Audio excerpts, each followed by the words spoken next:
So just looking around here, if you're a student, if you can raise your hand. Now this is surprising. All the students are at the front of the room and the other people are in the back. So I hope after you hear this session today, you'll learn a lot of things. Just a question of those students that are here, how many of you have ever been on a job site? Wow, that is very good. Because usually when I get invited by people like Dr. Wild to talk to a class in the civil engineering departments, something like 90% have never been on a job site. They're all constructors. Oh, are you guys all construction management? How many people are civil engineering majors? And how many are construction majors? Okay, that explains it. Thanks, doctor. Okay, so any CIM students here? There you go. Oh wow, I know. Okay, very good. Right there. Okay, so for you guys, you could give the presentation here. I may ask for some help. So anyway, the easiest way to learn constructability is out on a job site. You're not going to learn it in a textbook, despite what they talk about. Again, you can't learn to ride a bicycle reading about it in a book. And you got to get out there and do it. So I want to start out just talking about something called PRO, which is Center of Excellence for advancing productivity in the concrete industry. And so the PRO mission is to collaborate with designers, materials suppliers, and contractors to identify and resolve issues that negatively, how'd that happen? That negatively impact productivity in concrete construction. The center and its members aim to advance design, new technologies and processes that improve productivity beyond historic levels. So we're talking about productivity. First of all, what does it mean? Again, we need to optimize. I'm not touching anything. To optimize, I think that's keeping me on time. Jim, did you do this? Automatically moving. Yeah. Optimize field labor and construction speed, reduces concrete conflicts with other trades, project value to owners. Again, we got to remember that as we are out there building, there's somebody that's paying a lot of money for whatever it is.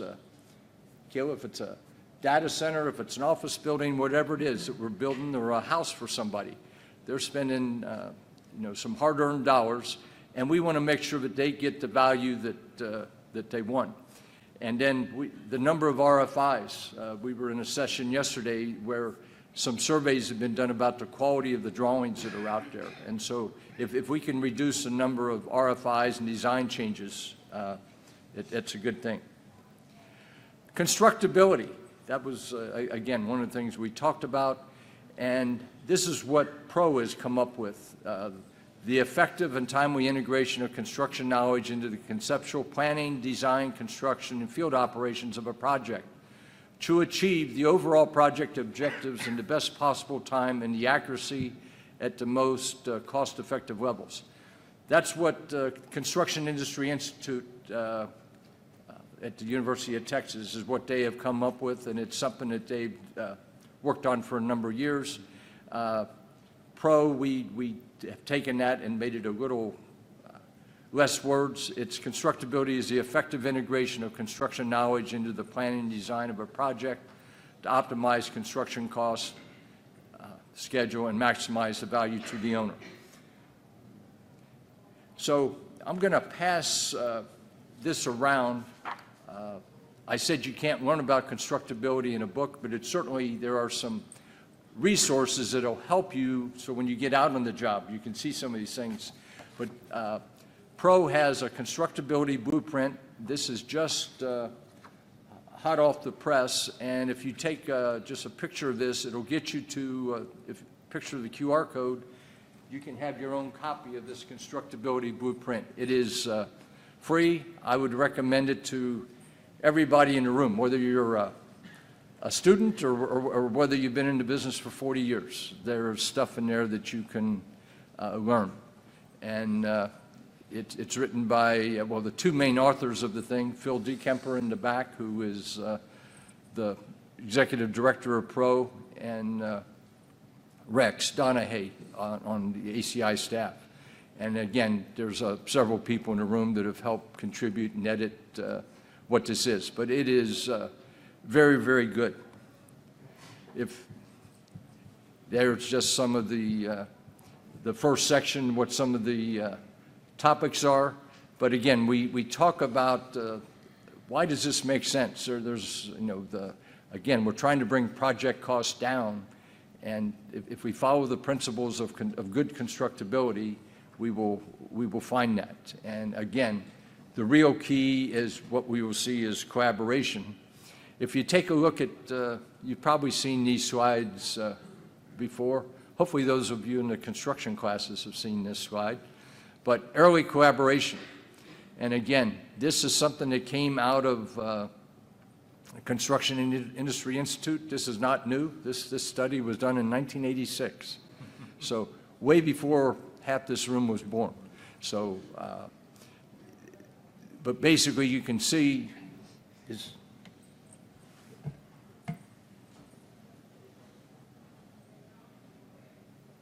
so if we look up here, you can see if we get involved early in the conceptual planning stage, the effect on job cost and constructability is very high.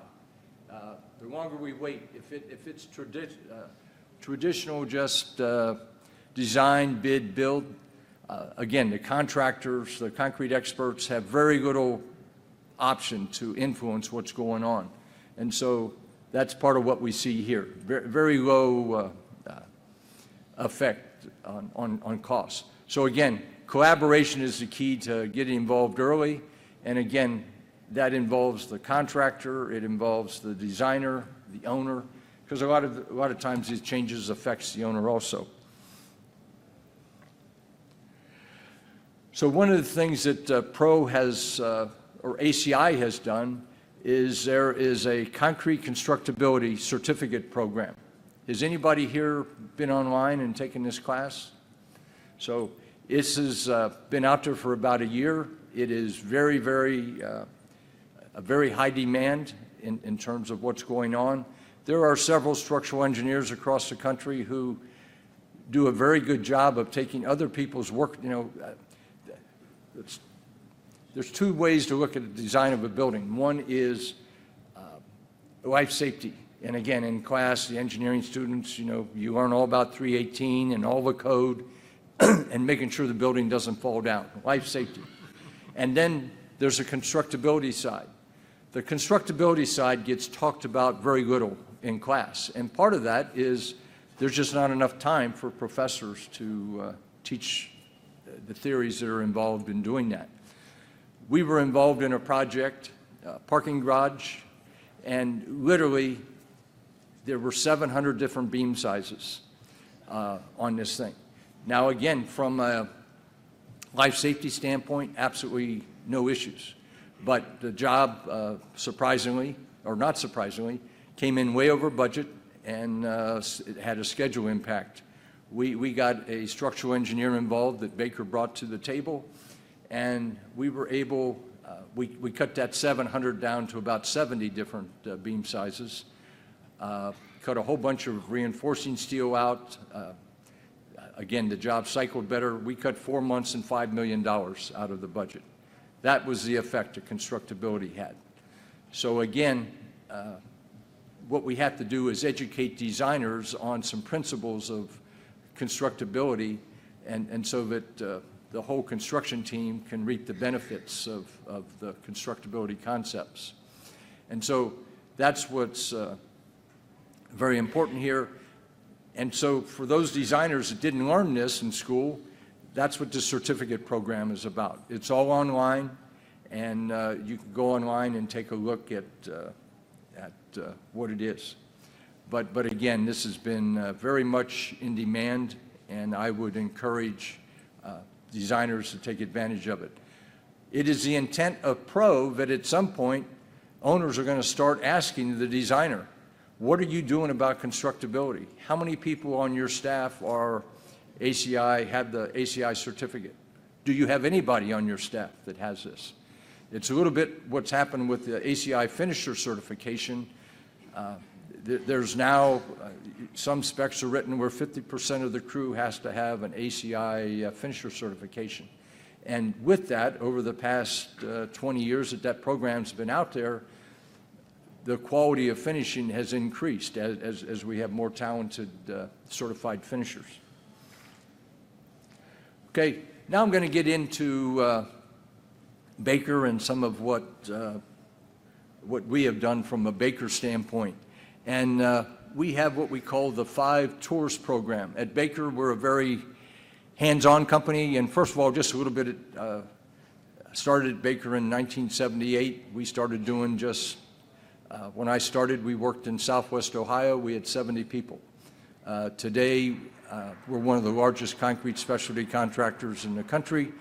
We've got 7,500 people, and we're working across the country on some pretty interesting projects. We're working at the Buffalo Bills Stadium right now, the Titan Stadium in Nashville. We're on a couple of large chip plants, as well as doing, high-rise office buildings, data centers. I think as we speak, we probably are on 40 data centers somewhere across the country working. So again, very hands-on. We recruit heavily at the college level. We've got 3 full-time recruiters that are out talking to people. And we are looking for people that are not afraid to get their hands dirty. People that are willing to put on the boots and the jeans and get out there on the job. And again, interns, a very strong believer in the intern co-op program. We use the term interchangeably. But this past summer, we had well over 100 interns / co-ops that work for us. And again, you're gonna get dirty. Every intern is assigned a mentor that's out there. I had the occasion to sit in Houston, Texas a couple of, well, I guess it's been 2 months ago now, where the guys and ladies that were working in Houston gave out their report for the summer. That's something we do with everybody, is they give out a report or give a report. Every one of them talked about the mentors and how willingly they were to share their knowledge. So my advice to the students in the room, you've got that mentor, but a whole lot of what they're looking for is your attitude. And you need to ask questions, and you need to be willing to stay after work and ask some of those questions. And if you're willing to do that, our guys and ladies will work with you, because again, the students are the future of this industry. There's a whole bunch of older people like myself who are getting out of this industry. There's a big sucking sound of talent that's leaving, and we need some people that are going to come up. And one of the complaints we get day in and day out as I talk to other subcontractors is the large general contractors, the superintendents used to come up through the ranks, and they were craftspeople, they were builders. And there's an awful lot of superintendents today that have never done anything with their hands. Now, they know all about schedules, and they can read you the clauses in the contract. But literally been on jobs where I've seen schedules where drywall's getting hung before the studs go up. Now, that, you laugh about it, but it happens. And again, it's pretty embarrassing when you're the one that's got to point out to the project team, wait a minute, something's wrong here, and we need to relook at the logic here. And so those are the things that we need to take a look at. There's some things for a designer. Again, there's certain concepts from a constructability standpoint. Just the dimension size. They will show something with a 6-inch drop for a drop head, or 8 inches. Well, dimensional lumber isn't 8 inches, it's 7.5 inches. Now again, if you've never been in the field and you've never had a 2x8 in your hand, you don't know that. But it's a whole lot easier if you design it for 7.5 inches. If you use 8 inches, you got to use some different wood. And again, more saw cuts. Saw cuts cost money. But those are just some of the simple concepts that are out there. Again, repeatability, having repeatability with what you're doing. There is a project in Houston, Texas we worked on. There was something like 40 columns per floor. There were 30 different column sizes. And some of them, they varied by a ½ inch. And again, this is a downtown job. You know, there's no room to put anything. And it was ludicrous. We tried to get that changed to where there was consistency, and they did not do that. We had columns that went in one place, you know, per floor, and it went up 30 floors. So it just, that's the sort of thing that just drives us as contractors crazy, and just adds to the cost of the project. So this 5 tours program at Baker, some people, if you intern with us, you start with this, your 5 tours start early. If you're a graduate and have not worked for us, you're still going to go through this 5 tours program. And they're not necessarily in this order, but you're going to be a carpenter or laborer out on the job site. You're going to get dirty, and you are going to see what that constructability is about. Line and grade field engineering. Again, be out there, see what the issues are. And when you get out there and you're the ones that are trying to find this out, you're going to be seeing where the dimension busts are. You're going to find a fair number of the RFIs that need to be done. I see Kayla shaking her head here. You've been through this program, and you know that's where you learned a lot of what you do. And you're using it every day on the project you're on now. And teaching it to other people now. And trying to teach it, yeah. Pump place finish. Again, it's real easy to put some things on a schedule and say, okay, we're going to pour this slab on a certain date. One of the reasons we want people to be involved here with the various issues, we ask our people out on the job to work in some pretty lousy work environments. How many people, I know you're in Phoenix. Anybody else in Phoenix, from Phoenix? How many concrete pours start at 9 o'clock in the afternoon, or 9 o'clock in the morning? And yeah, they're midnight starts. Yeah, you're not going to start at 9 o'clock in August. If you do, it's going to be a lousy job. So again, most concrete pours start very early. So again, it's looking at those at the environment. Again, the finishers, what most people don't know, most contractors don't know, is you got to stay with that slabs till it's done. And so if it's you know, in the winter, those finishers might be all night on that slab. Not in Phoenix, but in Cincinnati, where I'm from, I can tell you on the Bills Stadium, again, those pours, those guys are going to be very late on those pours. The other thing, when it rains, all the other trades get to go home. Iron workers go home, plumbers go home, electricians go home. Finishers don't go home. They got to stay there and deal with that. Because, again, our clients, be it the general contractor or the owner, they get upset when that slab's got that rain finish. So it's, that's just part of what it is. And we want, again, our young people to understand when we put these schedules together and we make the decision to make a pour, we don't have the option of not finishing it. We got to stay there through the end. And then we've also come up with an elective. And so, again, there's lots of other things. You know, if you talk to people initially, what do you want to do in construction? They may say, I want to be a superintendent, or I want to be a project manager. But there's lots of other things. You know, you can do BIM. You can be a formwork engineer. You can go into safety. It might be estimating. There's a variety of other career paths that you can go into. And so part of what we're doing with that elective is you get a chance to choose what you're going to do, no different than the way your courses are in college, where you take some personal electives to see what you would like to do.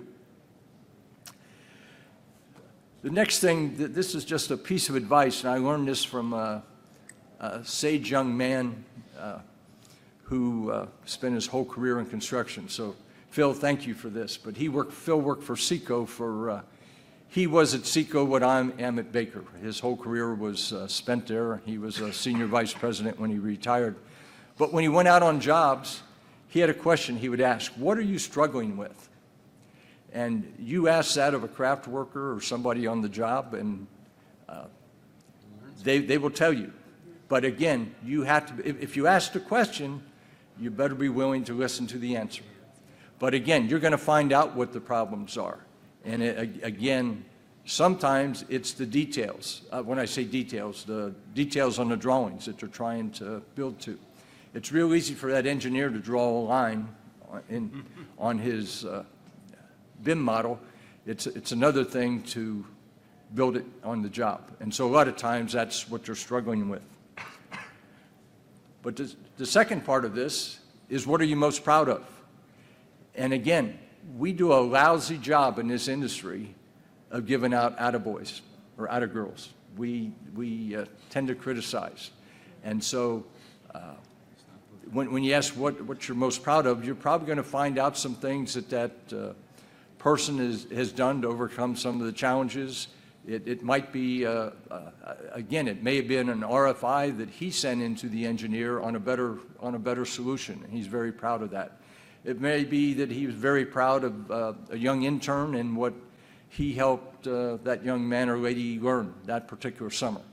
Again, when you get that answer, it's a chance to have a conversation. You need to do that. For those of you that are designers and end up in the design field, again, those same questions work. There's, in this picture,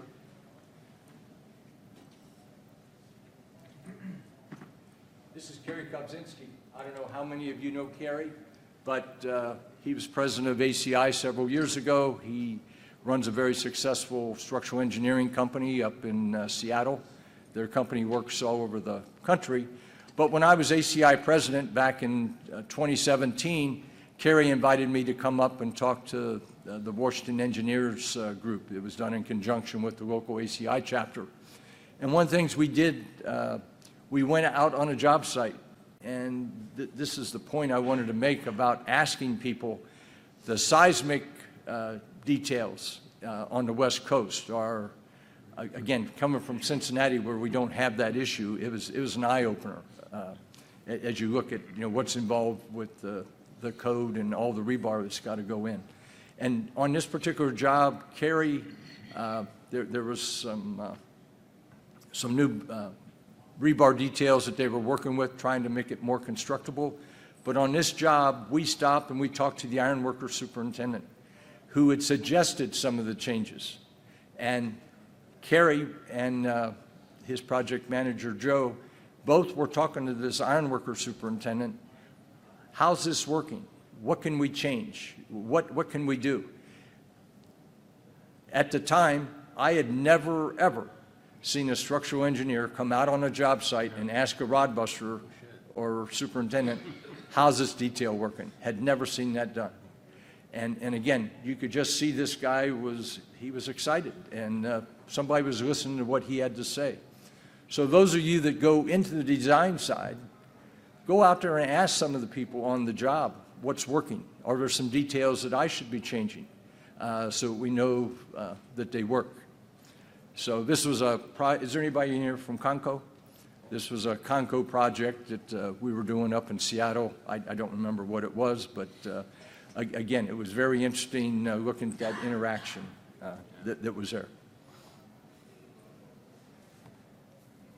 So that's my presentation, but again, I guess in just a couple words, get out on the job and get dirty, and hands-on approach. Any questions? Thank you, Mike.